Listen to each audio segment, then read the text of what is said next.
तो हम चैप्टर का भी एक जो टॉपिक बाकी रहा है उसकी बात करते हैं। कंटिन्यूटी फंक्शन कंटिन्यूटी कब कहलाता है उसकी बात करते हैं।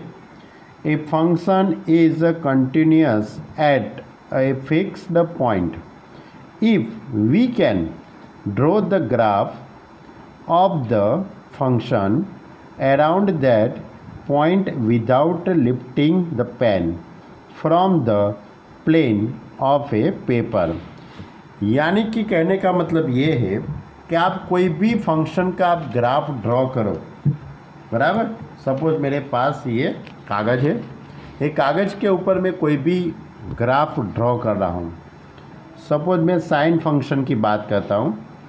साइन फंक्शन का ग्राफ आपको मालूम है, तो इस तरह से साइन फंक्शन का ग्राफ है। मैं फंक्शन का ग्राफ ड्रॉ करने के लिए कहीं भी मैं अपनी जो पेन है वो उठाता नहीं हूँ, उसको वैसे के वैसे कंटिन्यूटी रहने देता हूँ। तो जो ग्राफ को आप क्या लिखा है, around the point without lifting the pen, तो उस टाइप के जो फंक्शन है उसको कंटिन्यूअस फंक्शन कहते हैं। लेकिन आप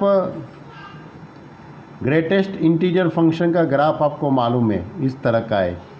देखो, ये ग्राफ ड्रॉ करने के लिए मुझे क्या करना पड़ता है, पेन को उठाना पड़ता है। यहाँ पे ड्रॉ किया, मैंने उठा लिया, यहाँ पे ड्रॉ करके उठा लिया, यहाँ पे ड्रॉ करके उठा। तो ये फंक्शन कंटिन्यूअस फंक्शन नहीं है, बराबर। हाँ, इतने इंटरवल के अंदर कंटिन्यूअस है, इतने इंटरवल में कंटिन्यूअस, लेकिन सभी रियल नंबर के लिए कंटिन्यूअस नहीं है। जब ये फंक्शन है वो सभी रियल नंबर के लिए क्या था, कंटिन्यूअस था। क्लियर। यानी कोई भी फंक्शन कंटिन्यूअस कैसे आप कर सकते हो, तो ग्राफ की मेथड से इस तरह। अब हम सम की बात करते हैं। हम सभी सम के अंदर तो ग्राफ ड्रॉ कर नहीं पाएंगे, बराबर। आपको ये ग्राफ ड्रॉ नहीं करना है, ये तो सिर्फ समझने के लिए है। तो उसके लिए क्या है, तो ऐसी कुछ बात करते हैं हम। Suppose F is a real function on A subset of real number of real numbers and let small c be a point in a domain of f.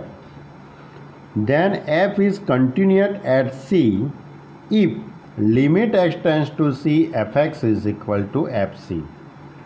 यानी कि कोई भी फंक्शन, बराबर, f from r to r या f from z to z, बराबर। मैं हमारे पास तो f from r to r की बात करते हैं क्योंकि उसने लिखा है रियल नंबर। तो f from r to r, तो ये इसका डोमेन हुआ। इसके डोमेन में बहुत सारे पॉइंट है, उसमें से कोई एक पॉइंट c लेता हूँ, c बिलोंग्स टू r। ये पॉइंट के आगे अपने को लिमिट निकालने की, limit x tends to c fx is equal to fc, ये होना चाहिए। ये कंडीशन जो सेटिस्फाई करेगा तो f is a continuous function at point c, बराबर। और लेफ्ट हैंड साइड और राइट हैंड साइड की लिमिट इक्वल होनी चाहिए। Limit x tends to c plus f x is equal to limit x tends to c minus is equal to f of c. Then f is continuous function at point x is equal to c. अब left hand side और right hand side की बात आपको कब करने की है, तो जब आपको इक्वालिटी क्वेश्चन में दिखाई दे तभी आपको इसकी बात करनी है। यानी कि लेस देन ग्रेटर देन की बात की हो क्वेश्चन के अंदर, तभी आपको राइट हैंड साइड और लेफ्ट हैंड साइड की लिमिट फाइंड करने की है। ओके। यदि ये कंडीशन सेटिस्फाई नहीं होता है तो F is not a continuous function. If F is not continuous function at C, we say F is discontinuous at C and C is called a point of discontinuity of F. यानी C के point पे हम discontinuous function है। A real function f is said to be continuous if it's every continuous at every point in a domain of c। यानी कि इसका जो domain R है, इसके अंदर से मैंने एक स्मॉल संख्या c ली है। सपोज कोई दूसरी संख्या लेते हैं, बहुत सारे ऐसे नंबर लेके हम ऐसे ये कंडीशन सेटिस्फाई होती नहीं कि होती है कि नहीं होती है, उसके हम वेरीफाई करते हैं, बराबर। तो हम कह सकते हैं कि ये f है वो R पे क्या है, कंटिन्यूअस फंक्शन है। चलो, यदि दो फंक्शन f और g कंटिन्यूअस फंक्शन है तो उसका आप एडिशन करेंगे तो भी कंटिन्यूस होगा, सब्ट्रैक्शन करेंगे तो भी कंटिन्यूस, मल्टीप्लाई करेंगे तो भी कंटिन्यूस, डिवाइड करेंगे तो भी कंटिन्यूस, एंड उसको लैम्डा से मल्टीप्लाई करेंगे तो भी कंटिन्यूस होगा, और एफ डिवाइड जी करेंगे यानी लैम्डा अपॉन जी यानी कि उसका रेसिप्रोकल करेंगे तो भी वो कंटिन्यूस फंक्शन ही बनता है। एक छोटी सी थियरम है फॉग और गॉफ के लिए।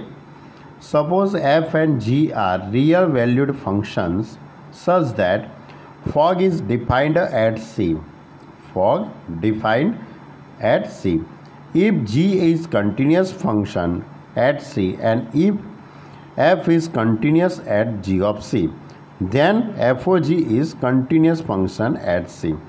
यानी कहने का मतलब ये है कि F और G वो कंटिन्यूस फंक्शन है तो उसका कंपोजिशन फंक्शन डिफाइंड करो, फॉग या गॉफ कुछ भी, तो वो कंटिन्यूस फंक्शन ही रहता है।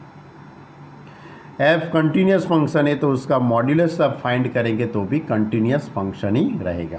ओके, देखो दूसरी एक छोटी सी एक बात याद रखनी है कि f close interval a b to close interval c d is a continuous function, यानी एफ है वो कंटिन्यूस फंक्शन है तो उसका इन्वर्स आप फाइंड करेंगे। एफ इन्वर्स कोडोमेन और डोमेन इंटरचेंज करके जो एफ इन्वर्स आता है वो भी कंटिन्यूस फंक्शन ही होता है। ओके, अब इतनी छोटे से एक रिजल्ट है, सब अलग अलग टाइप के फंडामेंटल, वो सिर्फ आपके ये मैंने आपको समझाने के लिए लिखा है। सम के अंदर उसका यूज़ नहीं होता है लेकिन आपके ध्यान में होना चाहिए। Every constant function is continuous in that domain. कोई भी कांस्टेंट फंक्शन हो, f x is equal to 5, f x is equal to 8, ये सब कंटिन्यूस फंक्शन ही होते हैं। फिर आइडेंटिटी फंक्शन आपको मालूम है, I a x is equal to x, तो वो भी कंटिन्यूस फंक्शन है। Modulus function f x is equal to mod x, एक बार प्लस और एक बार माइनस, ये भी कंटिन्यूस फंक्शन है। उसके बाद और exponential function a raise to x, e raise to x, वो सभी भी कंटिन्यूस ही फंक्शन है। उसका आप ग्राफ देखेंगे तो वो कंटिन्यूस ही उसका ग्राफ रहता है। All logarithm function are continuous in that domain. Trigonometry function वो भी अपने डोमेन के अंदर कंटिन्यूस है। उसका इन्वर्स ट्रिग्नोमेट्री फंक्शन वो भी उसके डोमेन के अंदर कंटिन्यूस फंक्शन है। Every polynomial function are continuous on R. कोई भी पोलिनोमियल लेंगे 3x² + 5x + 7, 2x² + 7 या x + 3, कोई भी लेंगे वो सब कंटिन्यूस फंक्शन ही होते हैं। कोई भी rational function px upon qx, बराबर, where gx qx is not equal to 0। Suppose 5x + 7 upon 8x + 3 लिखा है, x² - x + 1 अपॉन x - 2 लिखा है, वो जितने भी रेशनल फंक्शन बनते हैं वो सब कंटिन्यूस होते हैं इन दैट डोमेन। उसके बाद ये याद रखना है 0 से π/2 में sin x less than x less than tan x, 0 mod of x less than π/2 cos x less than sin x upon x less than 1, mod of sin x less than mod of x। Limit x tends to 0 f x is equal to 0 होता है तो उसका mode की भी limit 0 आती है। 1 - x² / 2 less than और equal to cos x less than और equal to 1। If f(x) less than gx, then limit x tends to a less than or equal to, यानी कि लेस देन है तो यहाँ पे लेस देन और equal to हो जाता है। ओके, यानी ये जो फंडामेंटल जो रिजल्ट है, सम फंडामेंटल रिजल्ट, ये सिर्फ मैंने आपको समझाने के लिए लिखा है, इसका कहीं यूज़ होता नहीं है। ये भी हमारे ये सिलेबस में इसका भी बहुत कम यूज़ हुआ है ही नहीं उसके कोई भी क्वेश्चन। ओके, आपको तो सबसे ज़्यादा क्या याद रखना है, क्या समझना है, आपको तो यही समझना है कि limit x tends to c f(x) is equal to f of c, ये जो कंडीशन है वो सेटिस्फाई होगी तो f is a continuous function at c। और यदि क्वेश्चन के अंदर इक्वालिटी देते हैं, तो राइट हैंड साइड और लेफ्ट हैंड साइड की लिमिट फाइंड करनी है, उसकी value f of c is equal to होनी चाहिए।